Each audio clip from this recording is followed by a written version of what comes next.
شروع اللہ کے نام سے جو بڑا مہربان نہایت رحم والا ہے۔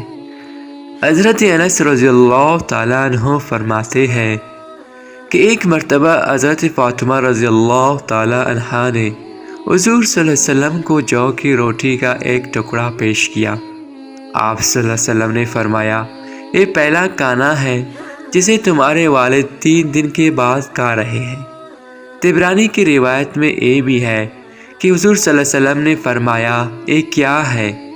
حضرت فاطمہ رضی اللہ تعالیٰ عنہ نے عرض کیا، یہ ٹکیا میں نے پکائی تھی، مجھے اچھا نہ لگا کہ میں اسے اکیلے ہی کھا لوں، اس لیے میں آپ کے پاس یہ ٹکڑا لے آئی۔ پھر آپ صلی اللہ علیہ وسلم نے فرمایا، یہ پہلا کھانا ہے جسے تمہارے والد نے 3 دن کے بعد کھایا ہے۔